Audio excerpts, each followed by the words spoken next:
क्षितिज की उम्र के बाद ये 6 आदतें आपकी जिंदगी चुपचाप छीन रही हैं और आपको पता भी नहीं चलता।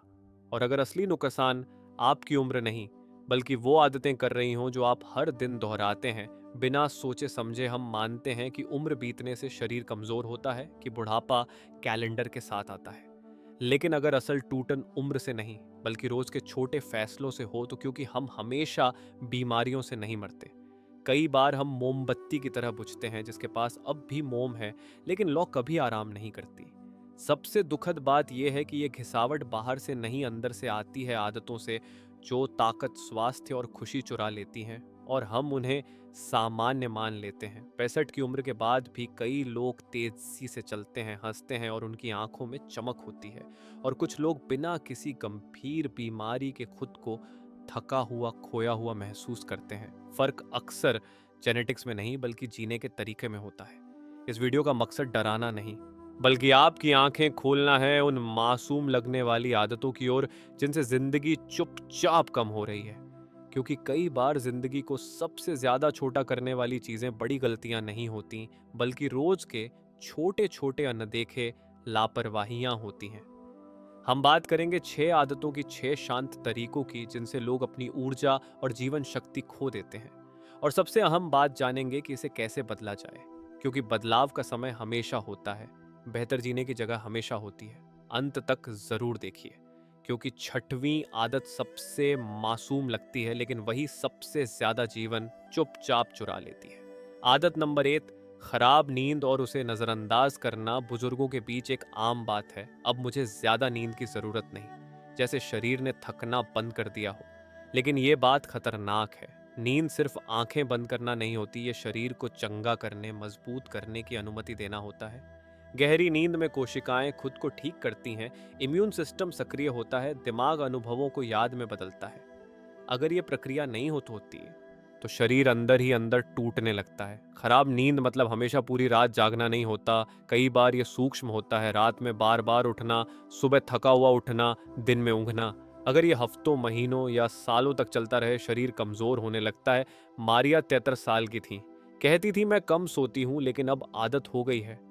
उन्हें ये छोटी बात लगती थी, लेकिन उनके दिल को ये बात छोटी नहीं लगी। ब्लड प्रेशर बिगड़ गया, याददाश्त कमजोर होने लगी, मूड चिड़चिड़ा हो गया।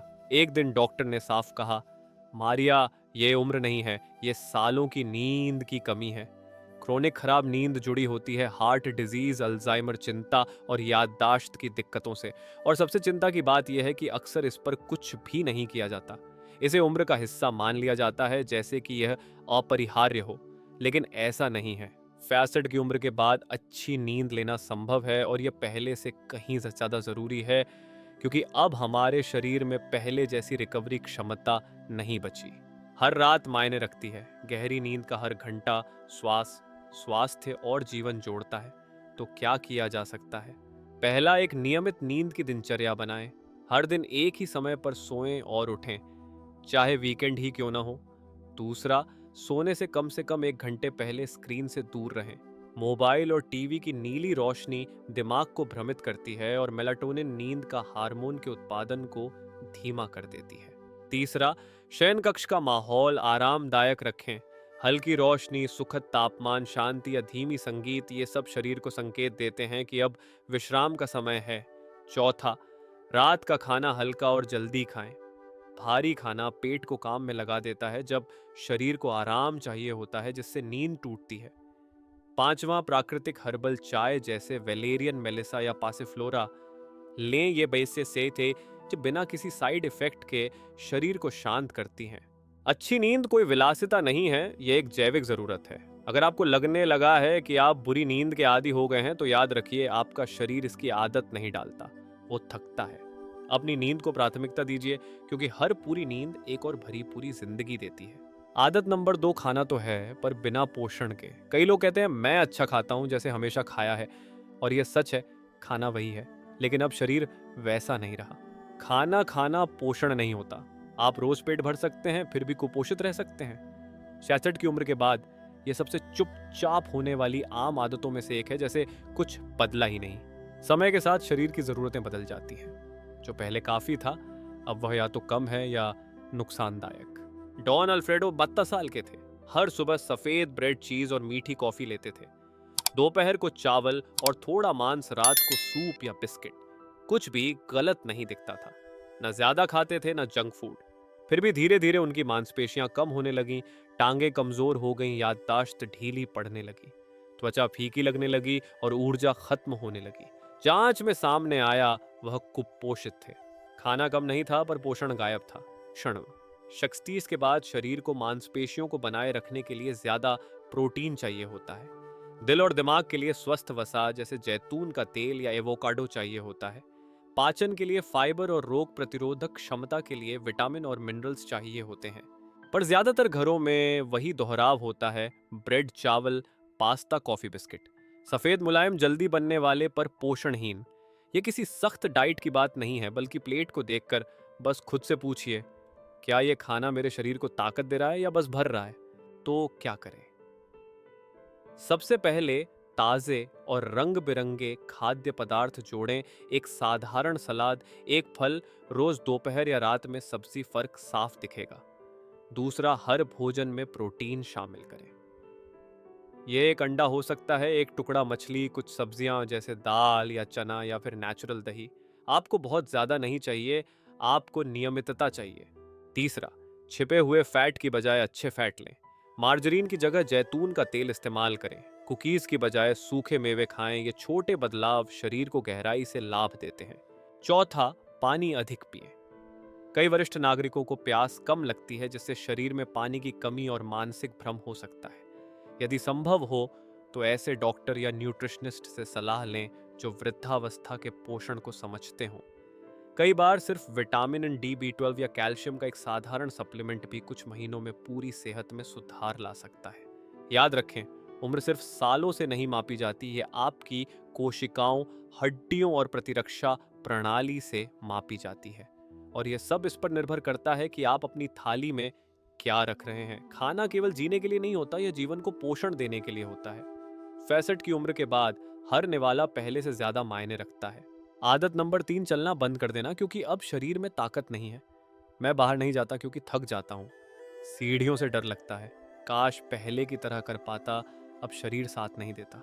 ये बातें समझ में आती हैं, लेकिन ये खतरनाक भी है, क्योंकि 65 की उम्र के बाद सबसे आम और हानिकारक आदतों में से एक है उसी समय चलना छोड़ देना जब आपको सबसे ज्यादा चलने की जरूरत होती है। हम किसी मैराथन या भारी कसरत की बात नहीं कर रहे हैं, हम बात कर रहे हैं बस हिलने डुलने की। थोड़ा चलने की, स्ट्रेचिंग की, सीढ़ियां चढ़ने उतरने की, घर में थोड़ा नाचने की, यानी गतिशील रहने की। समस्या तब होती है जब कोई कहता है मैं नहीं चलता क्योंकि ताकत नहीं है। असल में वह एक दुष्चक्र को और मजबूत कर रहा होता है, क्योंकि चलना बंद करना ही ताकत को और कम करता है। लुसिया 76 वर्ष की थी।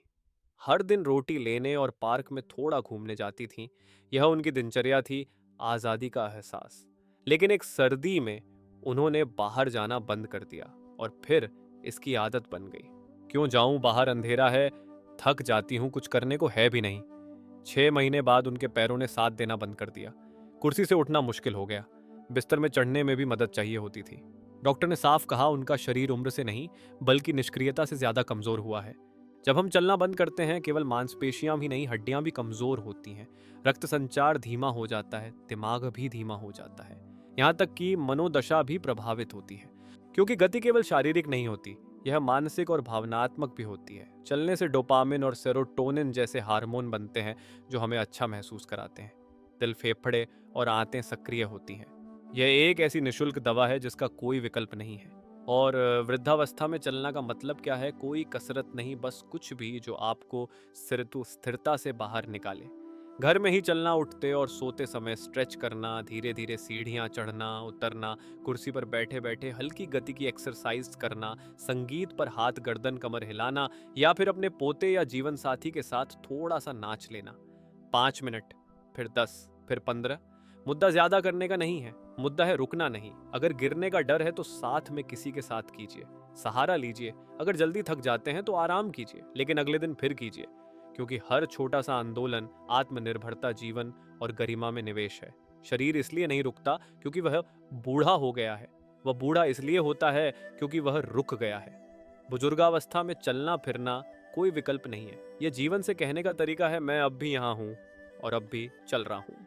आदत नंबर 4, भावनात्मक अकेलापन। अकेलापन हमेशा बाहर से नहीं दिखता। यह हमेशा एक अंधेरे कमरे में अकेले बैठे व्यक्ति जैसा नहीं होता। कभी कभी यह बहुत चुपचाप आता है। फोन करना बंद कर देना, टीवी बंद कर देना और दोबारा न चलाना, संदेश भेजना बंद कर देना, पड़ोसी को नमस्ते कहना छोड़ देना, कहानियां साझा करना बंद कर देना, सोचना अब क्या जरूरत है या कहने को कुछ है ही नहीं। ये आदत 66 साल के बाद की सबसे खतरनाक आदतों में से एक है, क्योंकि यह केवल आत्मा को नहीं, शरीर को भी नुकसान पहुंचाती है। क्या आप जानते हैं कि सामाजिक अलगाव सीधा संबंध रखता है स्मृति हानि, अवसाद, हृदय रोग और मृत्यु दर पढ़ने से? एक अध्ययन ने यह दिखाया कि सामाजिक रूप से अलग थलग होना व 15 सिगरेट रोज पीने जितना हानिकारक हो सकता है, क्योंकि हमारा मस्तिष्क सिर्फ ऑक्सीजन और ग्लूकोज से नहीं चलता। उसे बातचीत चाहिए, संपर्क चाहिए, कहानियां चाहिए, हंसी चाहिए, आंखों का मेल चाहिए और यह एहसास चाहिए कि हम किसी चीज का हिस्सा हैं। कार्लोस 78 साल के थे, अकेले रहते थे। कहते थे कि उनके बच्चे व्यस्त हैं और महीनों तक उनसे नहीं मिलते, लेकिन वह यह नहीं कहते थे कि उन्होंने भी कभी कॉल नहीं किया। उन्होंने खुद संदेश भेजना और मिलना जुलना बंद कर दिया था। धीरे धीरे वह खुद को बंद करने लगे थे। जब कोई अकेला होता है तो दिल की गति धीमी हो जाती है, दिमाग सुस्त हो जाता है और यह भावना घर कर जाती है कि अब कोई मायने नहीं रखता। और सबसे कठिन बात यह है कि अकेलापन खुद को बढ़ाता है। जितना ज्यादा अकेलापन महसूस होता है उतना ही कम मन करता है किसी से जुड़ने का, और जितना कम जुड़ते हैं उतना ही ज्यादा अकेलापन बढ़ता है। इस चक्र को तोड़ना मुश्किल नहीं है। जरूरी नहीं है कि बहुत सारे लोग हों, कभी कभी एक आवाज ही काफी होती है। एक कॉल, एक दोस्त के साथ टहलना, किसी किताब पढ़ने वाले समूह में शामिल होना, किसी हस्तकला कार्यशाला में जाना, पोते पोतियों से मिलना या बस पार्क में बैठना और किसी अजनबी को नमस्ते कहना। दुनिया से फिर जुड़ना मतलब ये नहीं कि आपका समय पूरा भरा हो, मतलब है ये याद करना कि आप अब भी जिंदा हैं। आपके पास अब भी सुनाने और सुनने के लिए बहुत कुछ है। और अगर आप नहीं जानते कि कहाँ से शुरू करें, तो किसी एक को संदेश भेजिए जिससे आप लंबे समय से नहीं मिले। उसे कहिए आज तुम्हारी याद आई। हो सकता है यही एक छोटी चिंगारी फिर से दीपक जलाने के लिए काफी हो, क्योंकि जीवन नापता है आवाजों से, आलिंगन से और साथ से, और दोबारा उसे पाना कभी देर नहीं होती। लेकिन जब सेवानिवृत्ति आती है, बच्चे अपने रास्ते चले जाते हैं और बाहरी जीवन की गति धीमी हो जाती है, तो भीतर भी कुछ धीमा हो जाता है। और अगर उस दिशा को किसी नए उद्देश्य से नहीं भरा गया, तो शरीर धीरे धीरे थकने लगता है और आत्मा उससे भी ज्यादा। क्योंकि बिना उद्देश्य के जीना केवल एक भावनात्मक समस्या नहीं है, यह आपके शारीरिक स्वास्थ्य को भी गहराई से प्रभावित करता है। विज्ञान इस बात की पुष्टि करता है। लंबे समय तक प्रेरणा की कमी हार्मोनल सिस्टम को बिगाड़ती है, प्रतिरक्षा तंत्र को कमजोर करती है और मस्तिष्क की क्षमताओं को तेजी से घटाती है। जब जीवन में दिशा नहीं होती तो दिमाग धीमा हो जाता है, शरीर शिथिल हो जाता है और दिन दिन भर एक जैसे लगते हैं बिना किसी अर्थ के। पेड्रो 71 साल के थे, अभी अभी सेवानिवृत्त हुए थे। पहले हर सुबह वे अपने बगीचे की देखभाल करते थे। वह छोटा था लेकिन उनके लिए खजाने जैसा। वे पानी देते, छंटाई करते, टहलते, पौधों से बातें करते। यह उनका समय था, उनकी दिनचर्या थी। लेकिन रिटायर होने के बाद उन्होंने यह सब बंद कर दिया। अब किसके लिए करूं, उन्होंने कहा। अब किसी को प्रभावित करने की जरूरत नहीं। शुरुआत बगीचे से हुई, फिर उन्होंने अच्छे कपड़े पहनना बंद किया, फिर शेव करना छोड़ दिया, फिर वो खुद को छोड़ने लगे। कुछ ही महीनों में पेड्रो बदल गए थे, क्योंकि जब हम क्यों खो देते हैं तो शरीर भी कैसे पर कोशिश करना बंद कर देता है। लेकिन उद्देश्य कोई बहुत बड़ा सपना नहीं होता। यह पुरस्कार जीतने या महान कार्य करने से जुड़ा नहीं होता। ये इस भावना से जुड़ा होता है कि अभी भी मेरे पास कुछ है देने को, संवारने को, संजोने को।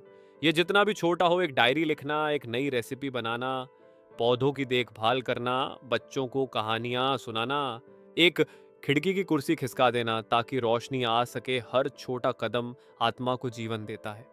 हर दिन कुछ ऐसा कीजिए जो आपको याद दिलाए कि आप अब भी रचनात्मक हैं, अब भी किसी के लिए जरूरी हैं।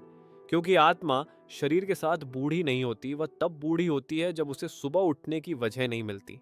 आदत नंबर 6, भावनाओं को चुप करा देना ताकि किसी को परेशानी ना हो।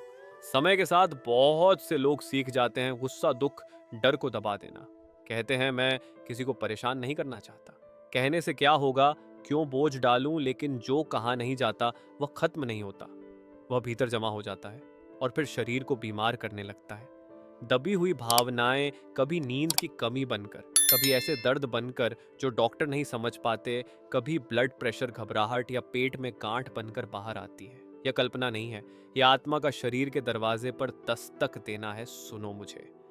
डोना इरमा 78 साल की थीं, 3 साल से विधवा थीं। हमेशा कहती, मैं ठीक हूं, अब मुझे कुछ नहीं चाहिए, अब सब हो चुका है। लेकिन वे सो नहीं पाती थीं। कभी छाती में दर्द, कभी पीठ में, कभी हाथों में। डॉक्टरों ने कहा उम्र का असर है, लेकिन असल में वो बातें थीं जो उन्होंने कभी कही नहीं, और शरीर ने उन्हें अपने तरीके से कह दिया। कभी कभी सबसे ज्यादा जरूरी बात यही होती है, किसी से बस कहना ही। मैं अब भी कुछ महसूस करती हूँ। एक दिन एक सच्ची बातचीत में डोना इरमा ने कांपती हुई आवाज में एक छोटी सी बात कही।